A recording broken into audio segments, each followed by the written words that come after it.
So you can just introduce yourself quickly, who you are, just a little bit about the crèche, in the area we live in, and so on. Yeah. Okay, my name is Botha. I'm living here in Langebaan, Park number 9. I live here, I think plus minus 20 or 25 years. And for the 8 years from 2017, I started this daycare.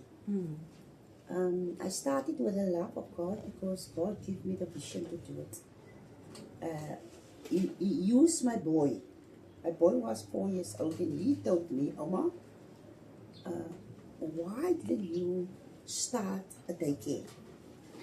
And the words he spoke, it filled my spirit, and something tumbled in me. On that moment, I decided, Lord, it is now you and me. You must give me you must show me what to do, how to do it, because I was working at the other school as an assistant at the primary, yes, and there I built up that love. So I don't want to take this love, can't go away, because I need that love of the children. It is pure love. And that's why when my boy told me that, I've got that, yes, I can do it. And from 2017, the 31st of March, I start with the daycare. I start with 2 children. On the 25th of March, I've got 22 children. I don't know what happened, but it is just, it grow, bigger and bigger.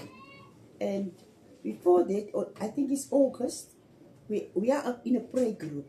Okay. So in August, my sister come to me and we pray, and she said, the Lord said you must go and register your business. And I said, yes, I'm going to do everything the Lord said to me. And I go to Saldanha, I register my place, and I haven't a name. It is just a care, a daycare. And I haven't a name, and I come back and I ask the Lord, what is the name? I must have a name. For to move forward, I need a name. And that night I've got a dream that I saw the Lord. He is in the sky. I saw him in the sky. But he said, I just saw his head and his shoulders. And he sat like this. And I see he took his finger and he made it like around a rainbow. And I saw the rainbow. And I said, yes, rainbow. Rainbow. And I said, well, what must I do with the rainbow? I don't know what can I do with the rainbow.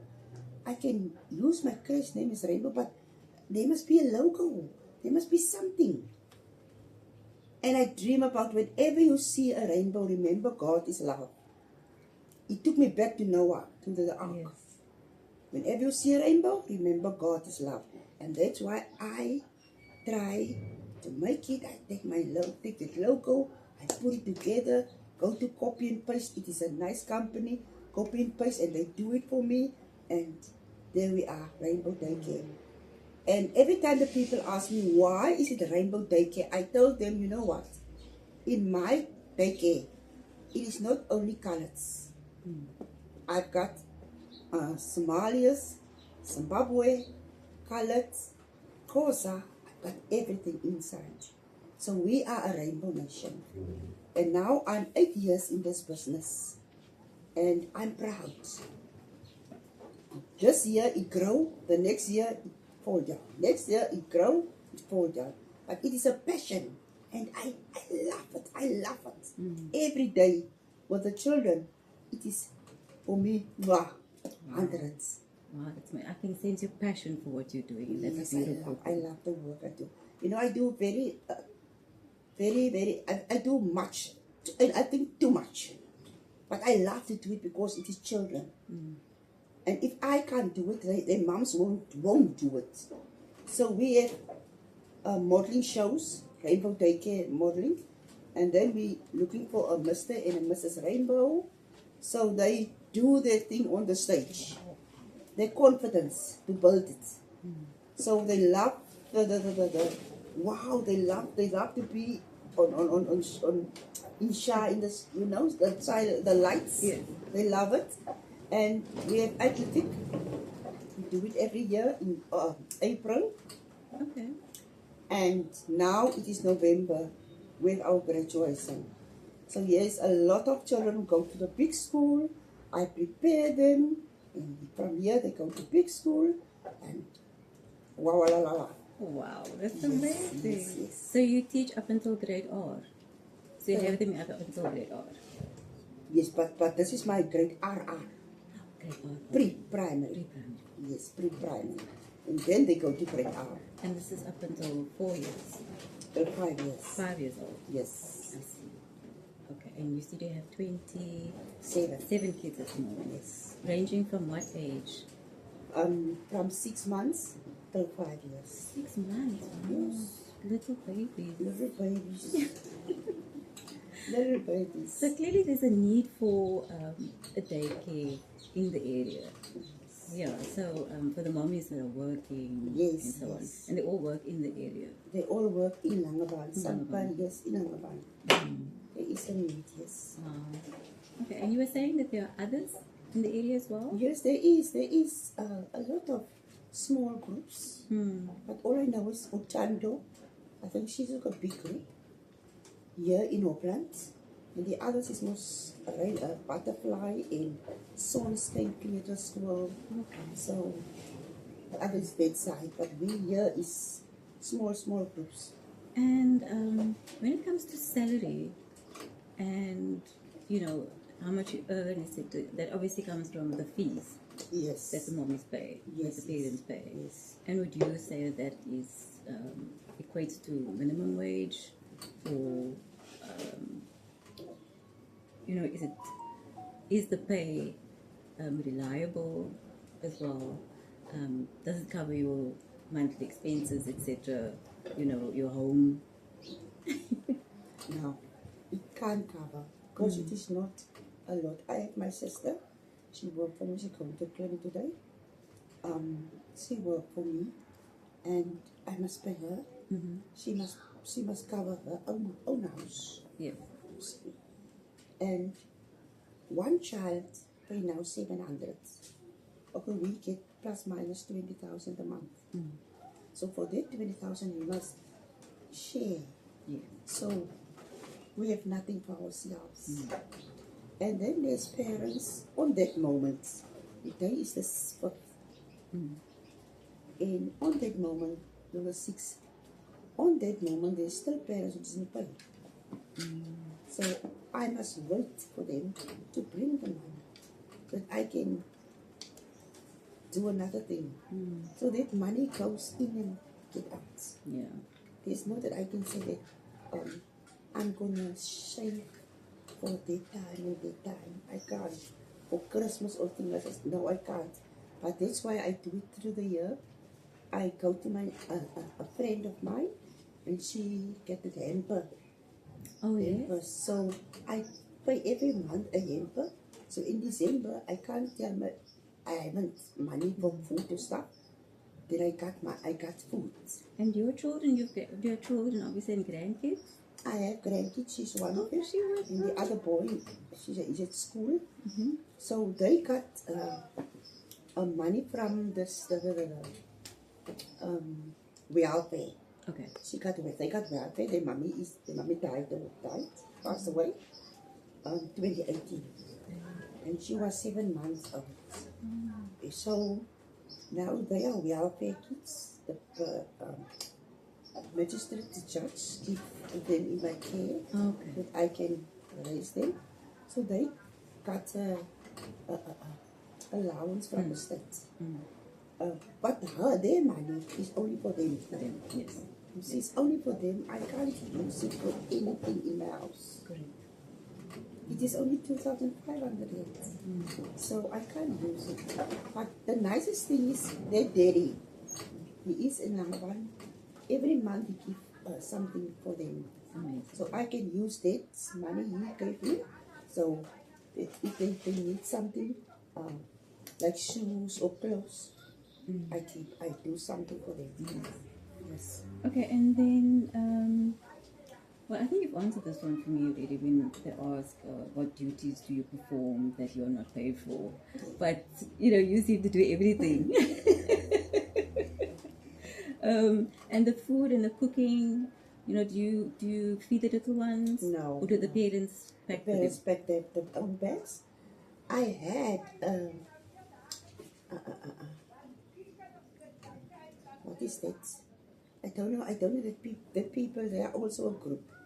They was here, they want to give food and stuff, so that I can make food, but I can't because the first time I do it, but I didn't do it. Auntie over the road, she do it for me. And the mums, they don't care. They, okay, if they send a child with a dry slice of bread, they send them because there must be food. There must be. We only cook on Monday, Wednesday, and Friday, but on a Tuesday they send a slice of bread. There must be food. There must be food. It is not food that we brought from for the children. It is food somebody keep for us, sponsor us. So the moms didn't care if they isn't or they are. They don't care. They didn't give any cool drink or water or stuff like this for children. We must provide everything, and that's why I stop it. I said, no, stop it. Because that doesn't fall within the monthly payment either. It doesn't. It doesn't cover that. No. Yeah. It doesn't cover that. It was just a sponsor. So the little ones, so the parents now pack the food. Yes, they pack the children's meals. And the babies are obviously all bottle babies now. They packed, every mom packed their foods. Okay. That's a burden lifted off your shoulder Exactly. as well. Exactly. Yes. And then I was going to ask, how do you continue doing the work, knowing that financial hardship it brings, but clearly you're just passionate about what you do. So, you're doing the God's work. Yes. Yes. What do you love most about the children that you teach? You know what I love about them? It is the way they focus. They focus a lot.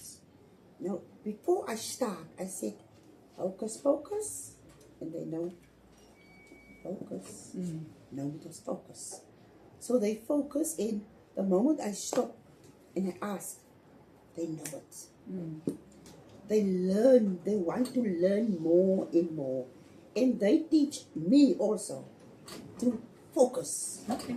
You see, we teach each other. I told them, focus, focus, and they focus. But sometimes I sit in a crowd of people and I didn't focus. So they told me to focus.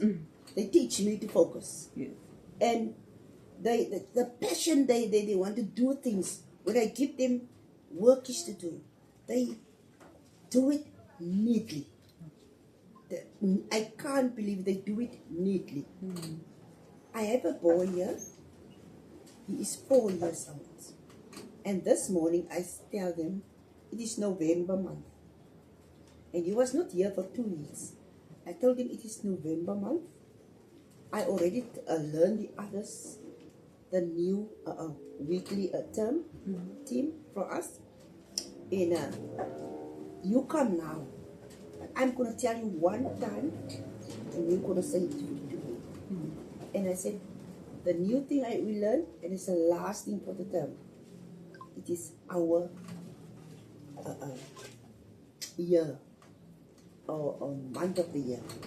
January, February, March. I told him. He sits. I said, okay, Jordan, it's time for you to give me back. He said clearly. That's why I told his mom, that boy, mine is like sponge. When you put in the water, it took the water. When you take it out, the water go, but it's still soaking.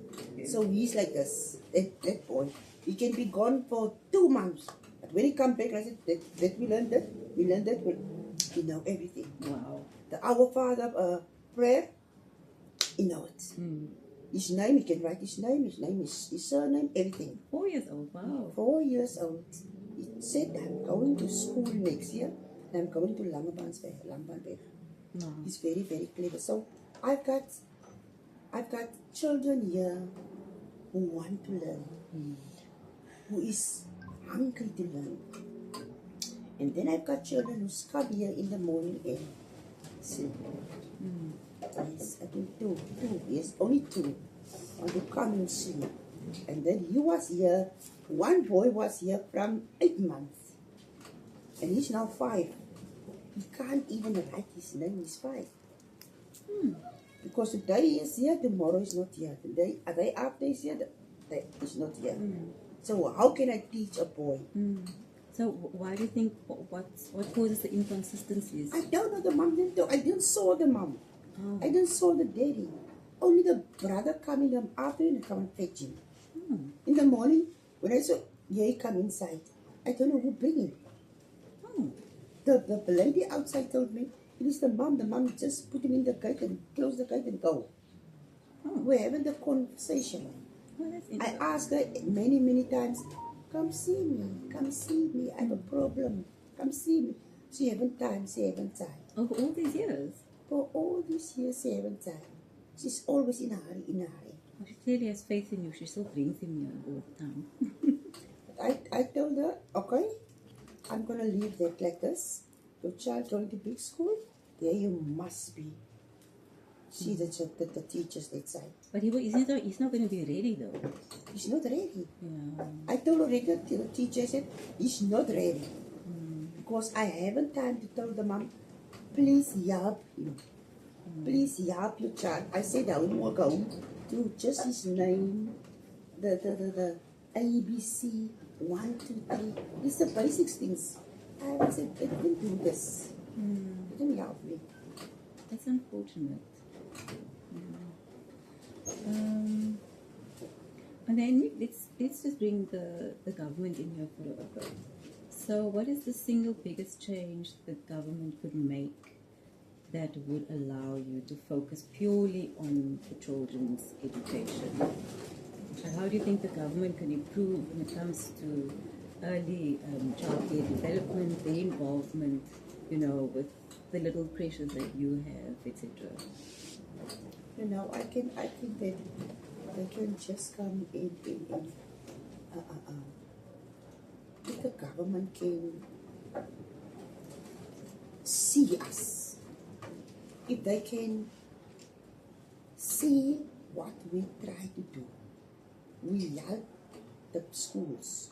See, so I think the other creches got the government helped them, but not us here. But the others, they said the government helped them. They get a subsidy. They get sponsors and stuff. We didn't get anything from the government. So if the government can help us, I talk about myself. If the government can help me build that crèche, I want it built, not like this. I do it by myself. With nothing, I do something. If you can help me build it and do it nicely, so that I can see, okay, that's that class, it's that class. He can only, I want somebody to help me with this. But there's nothing, there's no one can help me. Have you made applications and so on? Have you made applications, for assistance, or how does that work? No. Okay.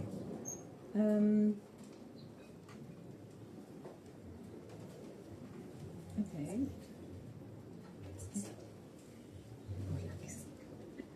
I think that's it, unless you want to add something, just from yourself. Or is this part of your home? Yes. Part of your home? Yes. So you've made your home? Your home. My home, yes. Yes. My home. Okay. I made it for my house. Because I know, I think one thing about when I go and hire something,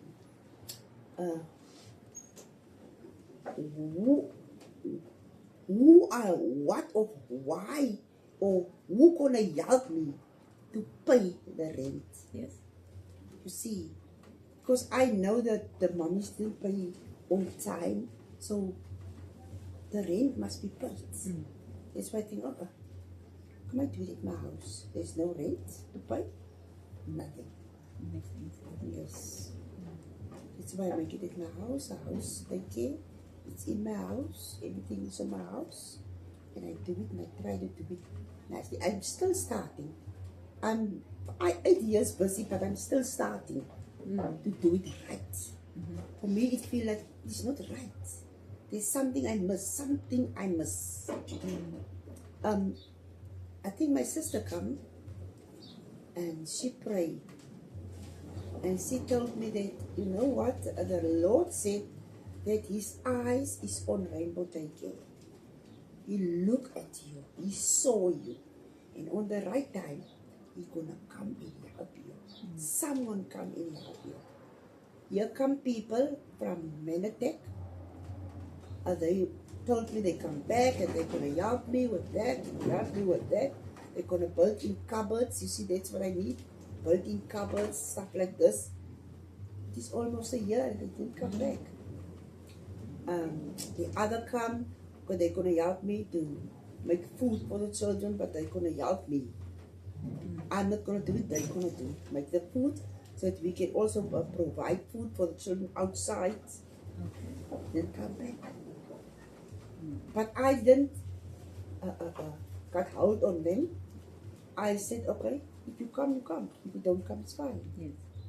On Christmas, we're going to make presents and send the presents for you, for the children. Nothing.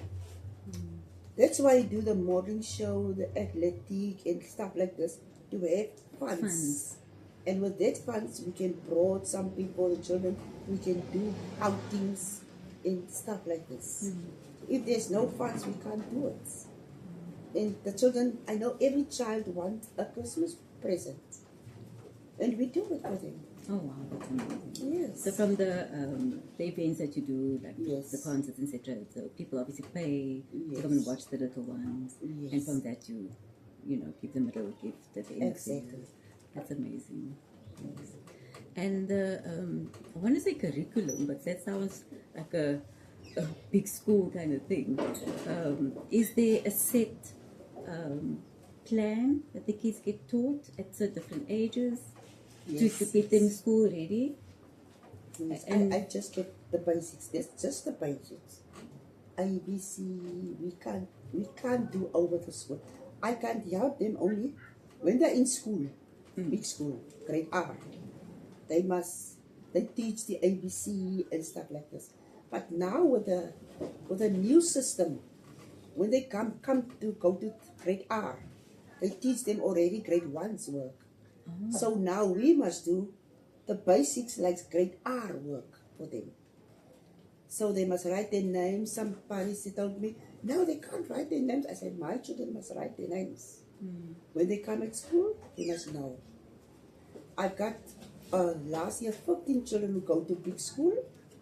And that teacher said, she's so proud of them.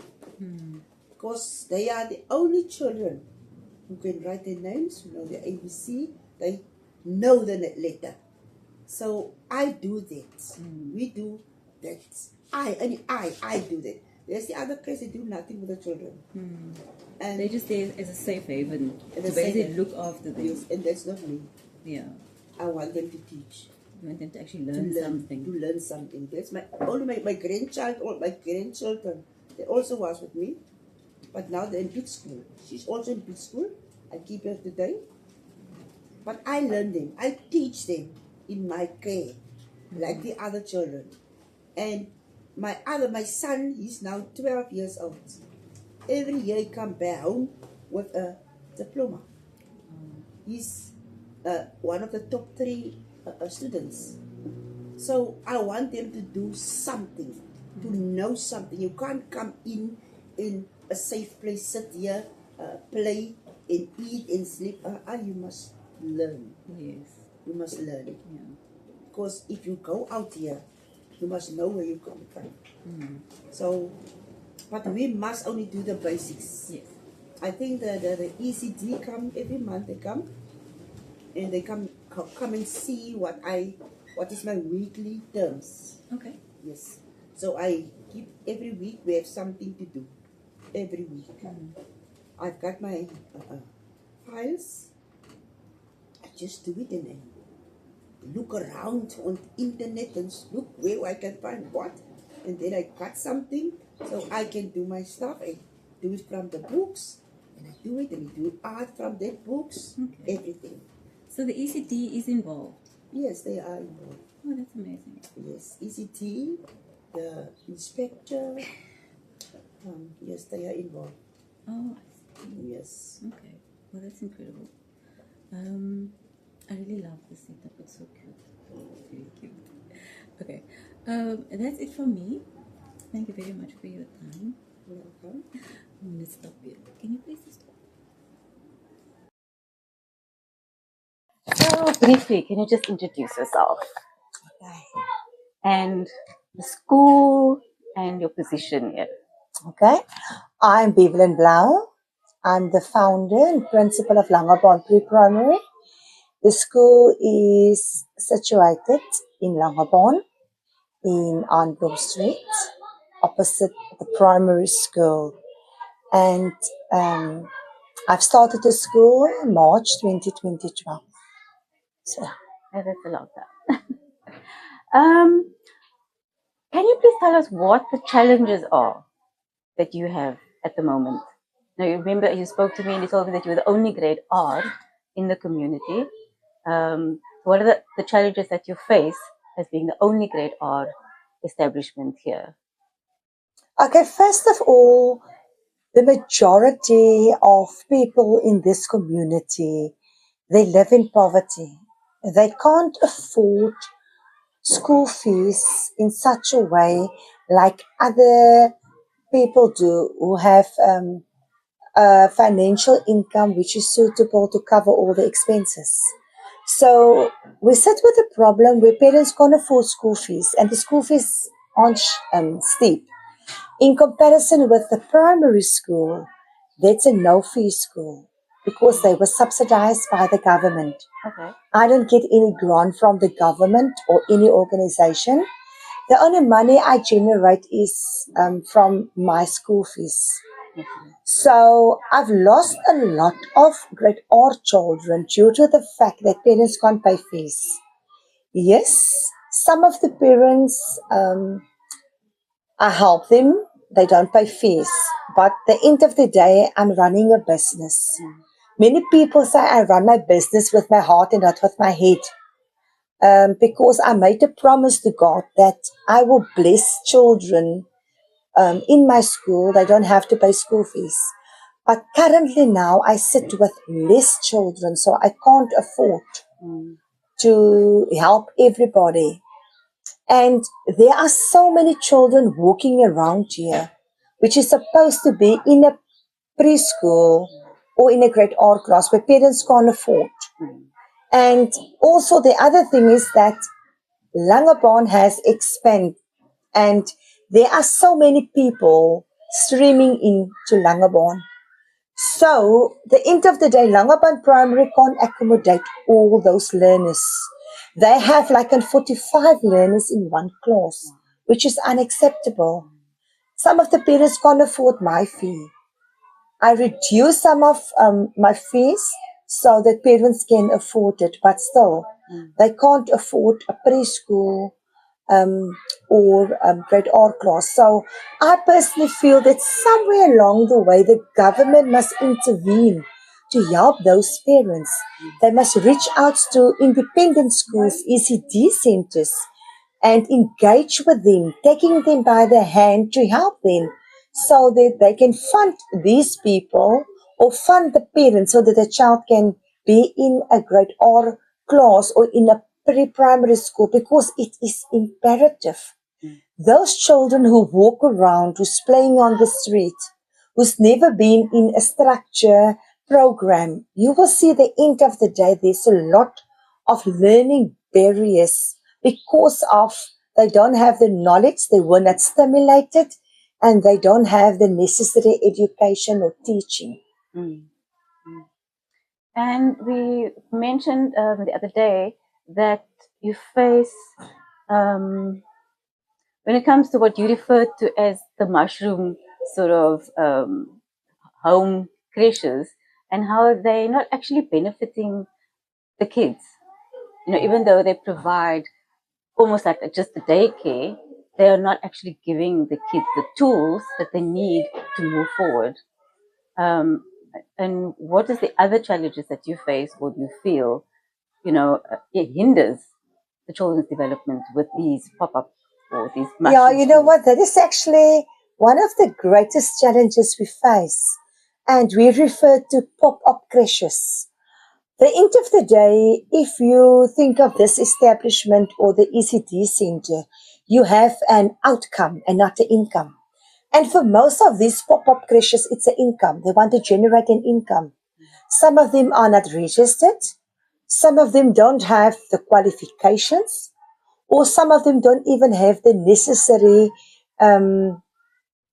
experience. So they do that as an income. The end of the day, they are actually causing that we as ECD centers run out of children, because they charge less than what we charge, because they just generate an income. So now obviously the parent will run to where it is cheaper. So now in the process, we lose children to those creches which are not, first of all, the staff members, they are not qualified. They don't have any training. They don't have any experience, but they do have the facility to accommodate those children. So that is actually one of our biggest challenges we face. And up till now, nothing has been done. Yes, DSD, they reach out to those creches. They are in the process of registering, but there are so many things that you need to keep in consideration. It is like a rezoning. It is lease contracts.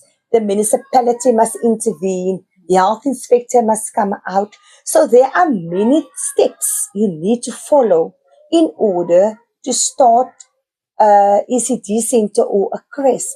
And some of them, they don't qualify.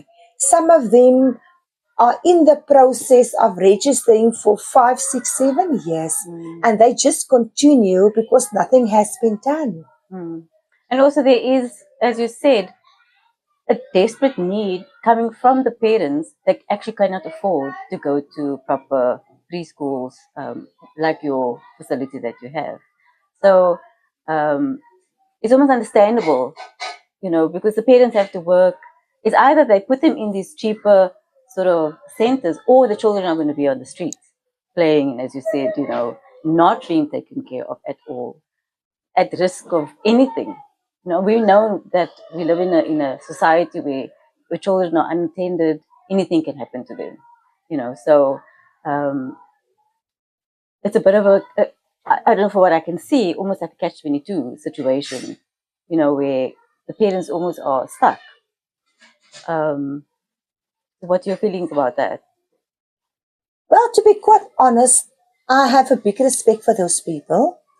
And I believe that everybody needs a fair chance to be an entrepreneur, to start their own business. But then you must follow protocol. And I feel that, especially in our Langebaan community, we as ECD centers and preschools, we must take hands. We must support one another. But now it's almost like the one is in competition with the other one. And what is actually very unfair is the fact that people reach out in the community to to creches or preschools, but then they reach out to the unregistered creches. So they actually benefit where we as registered creches or preschools don't benefit. It's almost like now they are deprived from this and deprived from that, but it's not the case. And we also have the thing where parents don't pay school fees. Now you address it. They take the child out, and now they enroll their child in these cheap, unregistered creches, and then they badmouth you as the registered qualified teacher or creche by saying, no, my child did not get the proper education, or no, my child has been bullied. They think of all excuses. And at the end of the day, they're going around, spread rumors, badmouth other schools, where I feel the principal or the owner of that creche or preschool, irrespective if you are registered or not, come to the principal or to the owner and ask them, listen, what is the case? This happened and that's and so forth. I always say that you've got negative criticism and good criticism. But if you don't take the bull by the horns, if you don't address it, it will just continue. Now, at the end of the day, you has a bad reputation in the community because of parents that spread bad rumors about you, which is not true. Because they couldn't afford the school fees, or it's almost like keeping up with the Joneses. My child is in that school, so I also want to enroll my child in that school. But at the end of the day, you can't afford to pay fees anymore. Now you are urged to take your child out, place your child in a cheaper school, which is the unregistered schools, and then you are labeling like you are a bad person. Langebaan is a small community. Everybody knows everybody's business. So now, the end of the day, you will ask them, listen, I'm looking for a preschool for my child. Now, you've heard the rumors. You don't know what's actually going on. No, don't send your child to Bevelynn school because she's so and so and so. And I feel that is so unfair. So not just because of mushroom schools or unregistered schools, it's also that ethical, that moral values which need to be addressed. And you must be professional at all times. Excuse me. You were saying that you need these institutions to come together. Right? Yes. Which sounds like a good solution. For everybody to come together and almost fight the same battle. Why do you think it hasn't happened? Or how would you say that this could possibly happen? Well, we have an established ECD forum in the West Coast where I am the vice chairperson. So we held meetings quarterly, or when there are problems, or when we need to discuss something. And these people, they don't just speech. They don't attend any meetings. They are not part of the forum. So, I mean, they are all grown-ups. They know they have responsibilities. So if they can join the forum, if they can come up and attend meetings, or when we have functions or whatever the case might be, then I think they will gain the knowledge of what is the step forward, how you need to address this. There are trainings available, then they will attend all those kind of stuff. Like I said, I am really supportive of these creches. I'm supportive of these uneducated and unregistered preschools, because there's for everybody of us a place under the sun. And the end of the day, we have the same goal. I hope so. We have the same goal. We work with children, precious children. They are the children of the future. We need to lay a solid foundation. We need to develop these children holistic. But how can you develop a child holistic? How can you give a child a structured program if you yourself don't know how to do it, if you are not qualified, if you don't follow protocol, if you just do it to supervise that child and to look after the child? Even as from the age of 1 year old, a baby needs to be stimulated, not just in grade R or pre-grade R. All children need to be stimulated. Children need to be developed physically, emotionally, socially. When it comes to grade R, you must get that child ready for grade 1. That child's bilateral integration, the midlife crossing. It's so important because a child needs to develop fine motor skills in order to handle his scissor or his pencil to draw or to like write. That, yeah. So there are many aspects which you need to keep in consideration to develop a child. It is not just to look after the child and feed the child.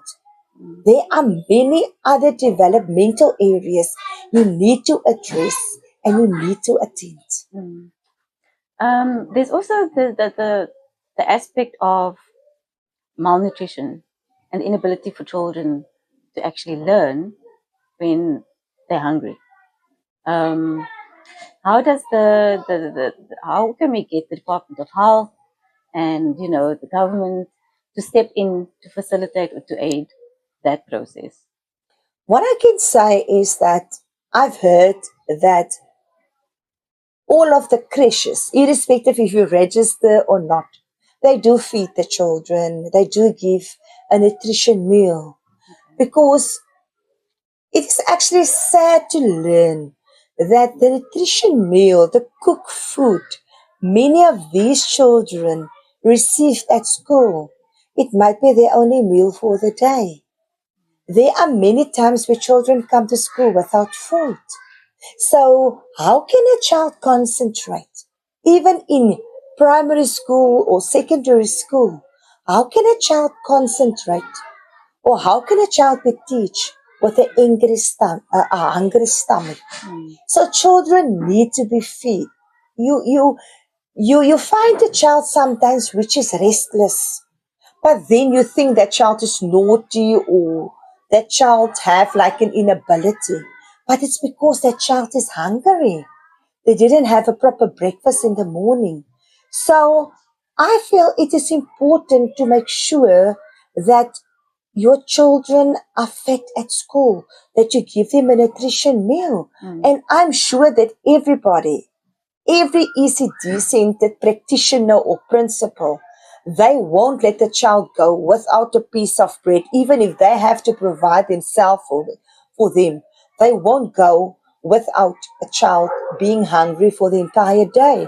And because a child make no secret of it, saying I didn't eat, I'm hungry. So how can you refuse a child a plate of food or something to eat or to drink?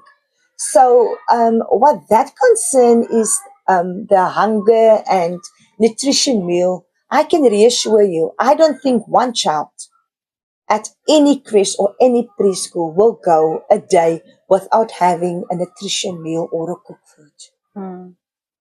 That's good to know.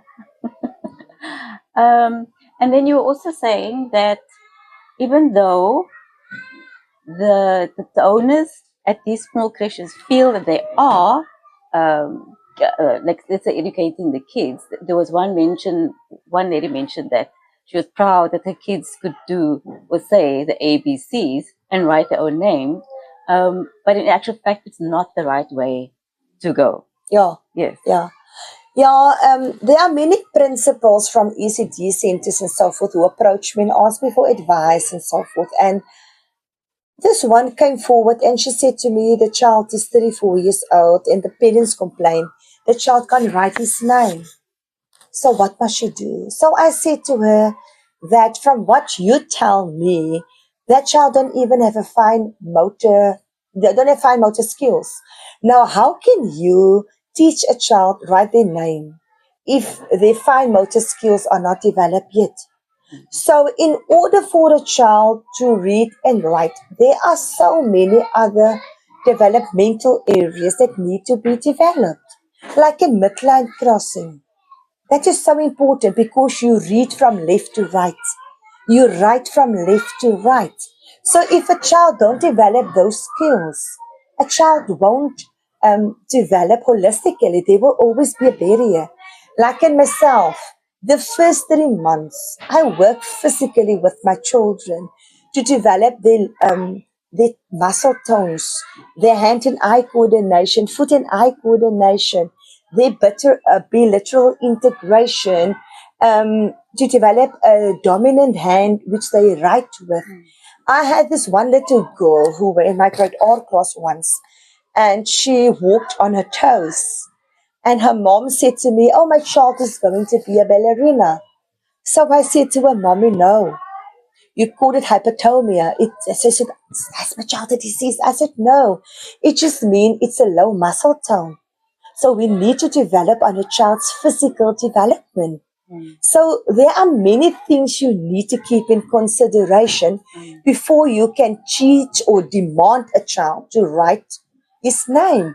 Yeah, it is like a plus point for a child in grade R or so, or 3 years old, to write his name. But there are other developmental areas that need to be developed before you can go to the next level. Don't you feel that the parents themselves are also not educated enough to understand that this is what your child needs? You know, they're not aware that these are the skills that the children need before they go to school. You know, like we're saying, they just get excited that the child can write their name, you know, but they don't understand the other aspects or the other important skills that need to be developed along the way before they even get to RR or grade R. Yeah.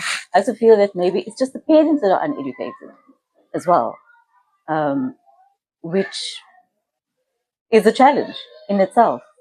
You know, the beginning of the year, when I have my first parent meeting, I address that. And I always say to the parent, please entrust in me as your child's teacher. And I know you want to help, but the way how you teach, how you implement, it differs from what I do. So I always say to them, use whatever you have in your household. You will never believe how you can help your child without buying any expensive educational toys. Like when you do your washing, even if your child is 2, 3 years old to grade R, ask them to sort socks, mom's socks, dad's socks, brother's socks. It's mathematics. When you doing the dishes, sort the forks, the knives, the spoons. It's mathematics. When you give instructions, give clear instructions. Take your ball, put it inside the basket. Spatial orientation, in, out. Now, many parents refer to take that thing and put it over there. You don't give clear instructions. Mention the color, mention the shape if you can.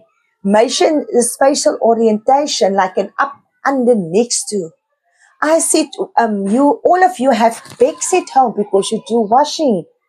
Let your child play with the bags. Give him a paper plate. Let him put the pegs on the paper plate. It develop the fine motor skills. I said, give like newspapers. Let them tear the newspapers. It develop the fine motor skills. So there are many things which parents can help their children without buying expensive educational toys.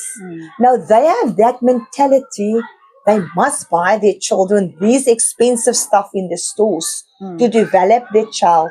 But it's not. Use what you have inside your house. If you drive in your car, play with your child. Ask them, how many blue cars passed? How many red cars passed? And identify that kind of car and so forth. And children learn by imitating. They learn by copying. If you write your child's name and also you use the right letters, the teacher's pet letters, write your child's name on his door.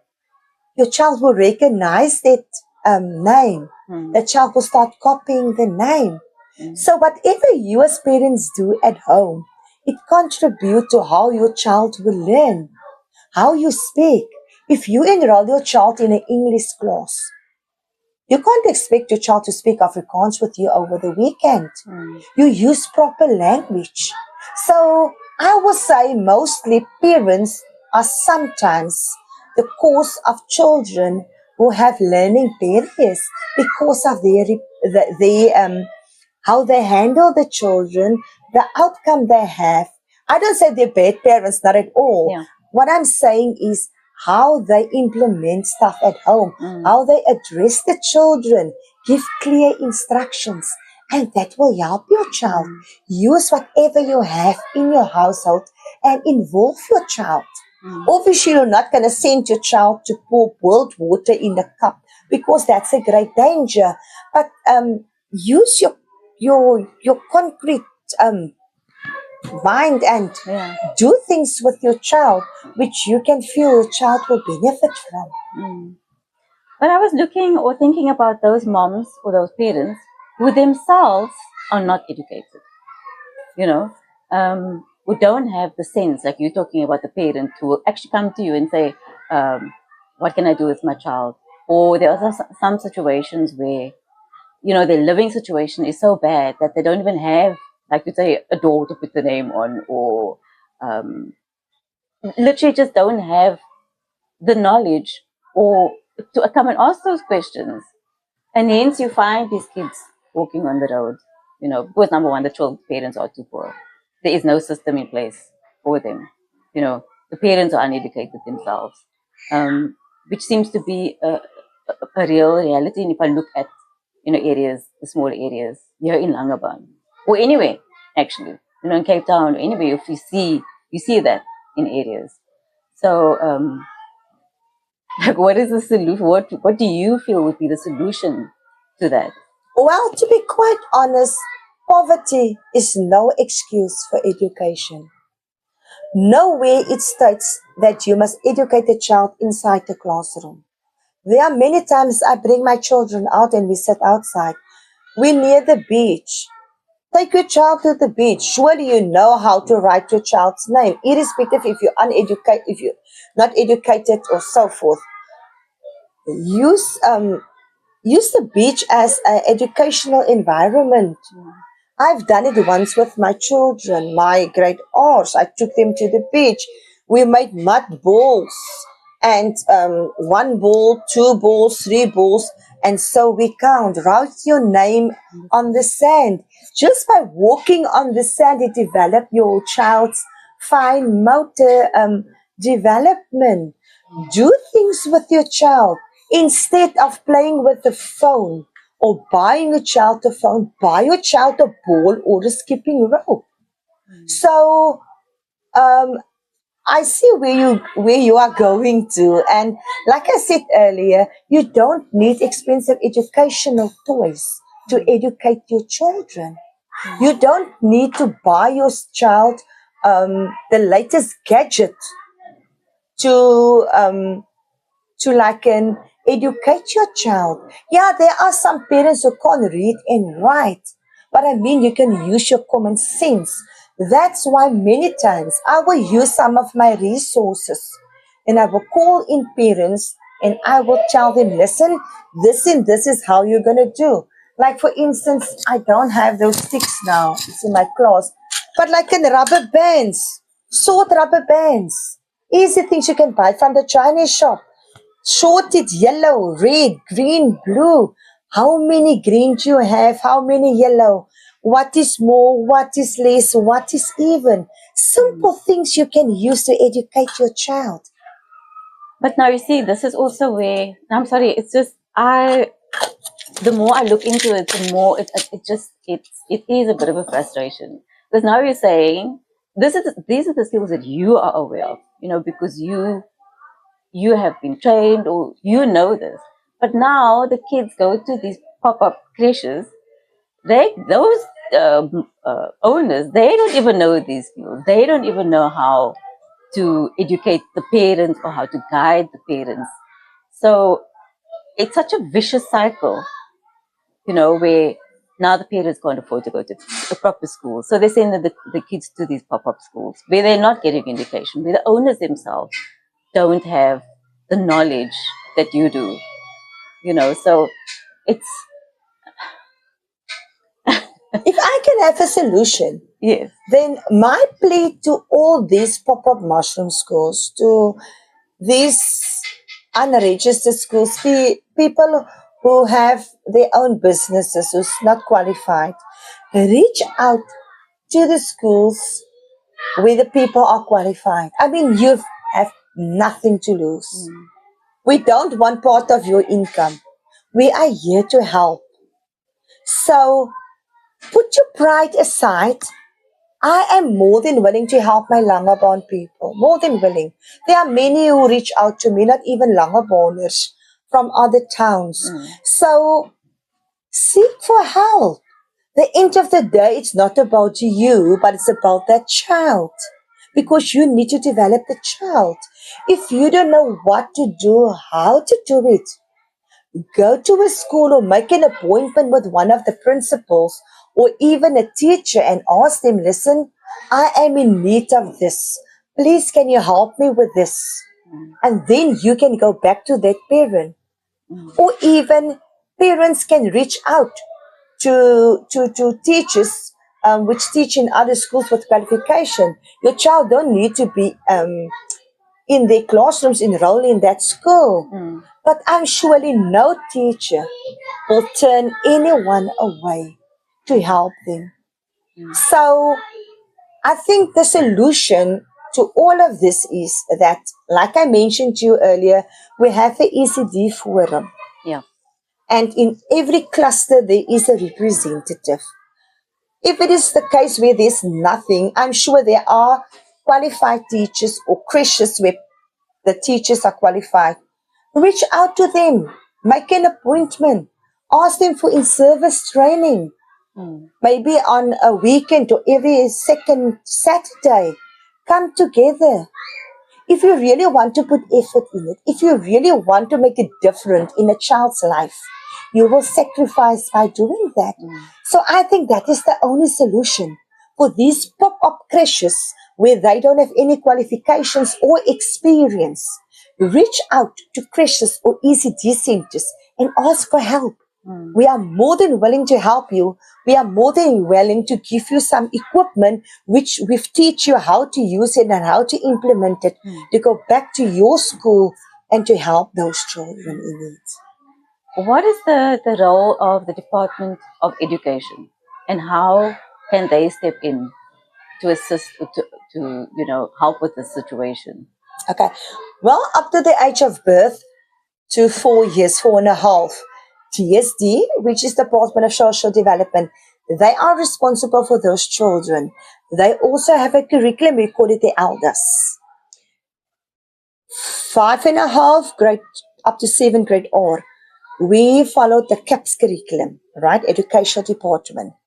We are now in the transmission, grade R, to be part of the mainstream, but it's not implemented yet. Where we follow under grade 1, 2, and 3. We are part of the mainstream. So they spoke about it.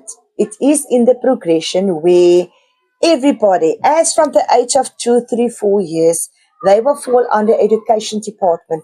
But for now, they are busy with grade R to develop those grade R teachers and to help them, to assist them. So up till now, education department's hands are tied when it comes to the younger groups. But DSD, grassroots, ELRU, they step in and they help with in-service training. So irrespective, once again, if you are registered or not, unqualified teachers, you can reach out to ELRU, you can reach out to grassroots, and they do give in-service training as well. I see. Yeah. Okay, and then when it comes to salaries, you were saying that for your little school, you depend on fees to pay your teachers. Is there any other way that the government could assist in that manner? Because are they even earning a minimum wage?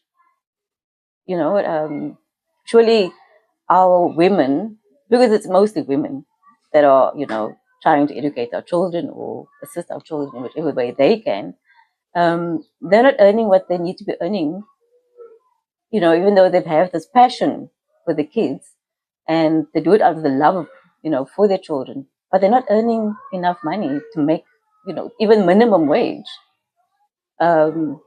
how does the government help, or how can they help to solve that? Well, once again, educational department is responsible for grade R.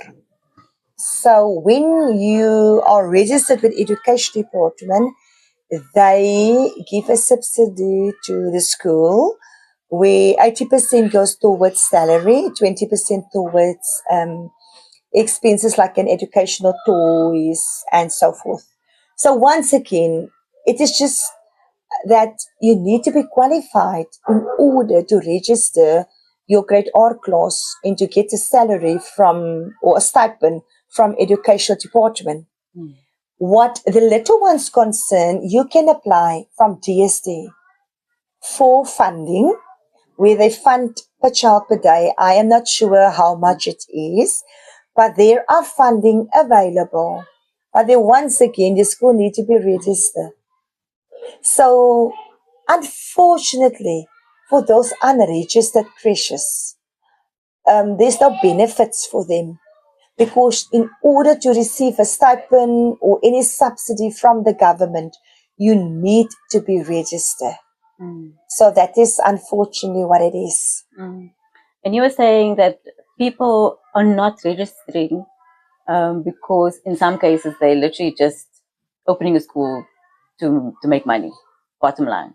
So they're not actually going the extra mile to register in order to benefit from those subsidies.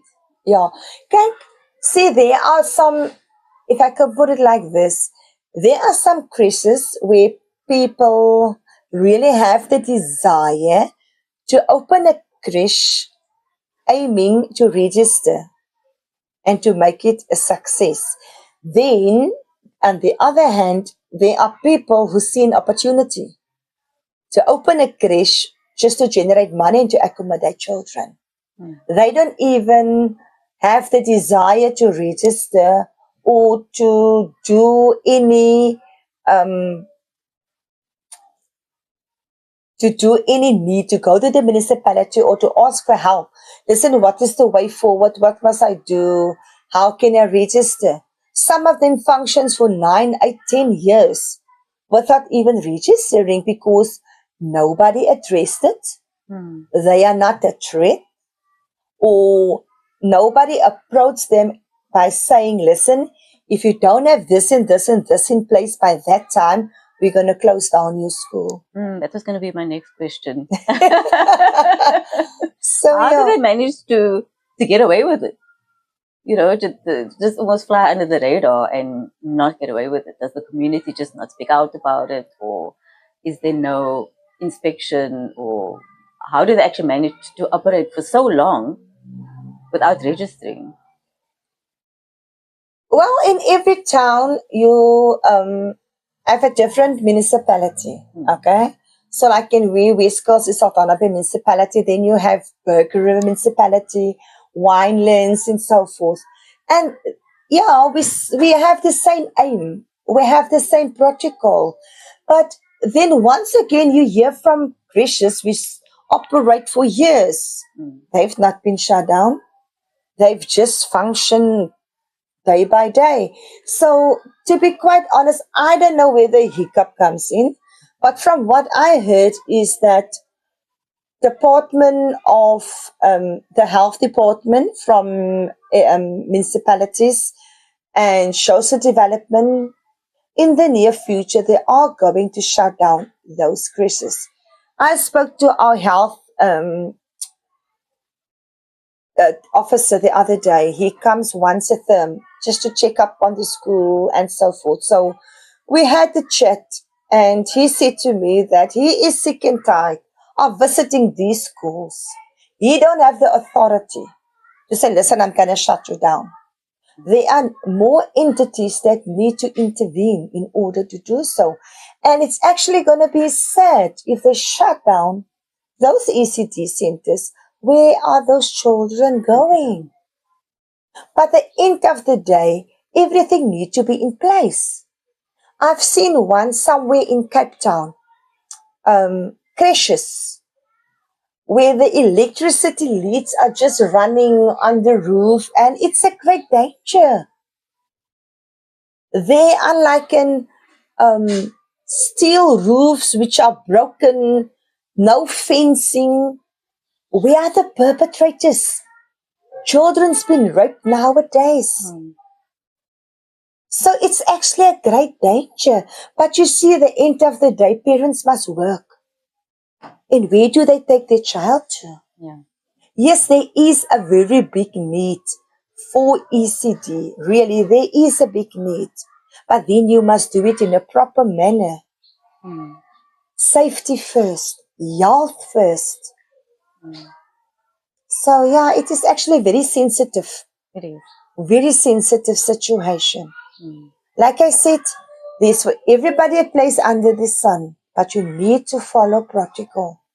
The end of the day, that child must go to grade 1. Yes.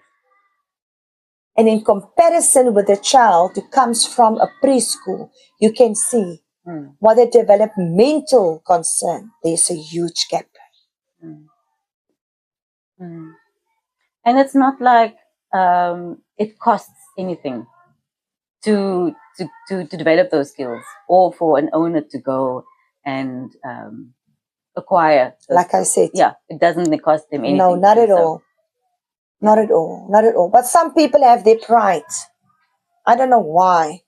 But if you reach out, like in myself, I am now registered with Educational Department, my grade R class, and I am on the EMA system. And I did not have a clue of what is going on. So I reached out and I went to the primary school and I asked for help. Because I mean, that is the only way how I'm going to learn. Yeah. So if other people can do that as well, I think it will make a better place for all of us. And the children will benefit from it. So they don't really need much. Well, of course, structure is important, of course. But besides the structure, it is up to the principal or the owner to just put in a little bit of footwork to improve the situation nationally. Yeah. Oh, that is so important. Like I said, if we take each other by the hand, if we reach out, if we seek for help, and if we are willing to learn. And there are many people who say, no, I'm 50, 60 years old. I don't see the need to go on training. But you run a crèche. You need that training. You need that experience. And most importantly also is that irrespective if you are qualified or not, every practitioner, every ECD caregiver must have a level 1 health,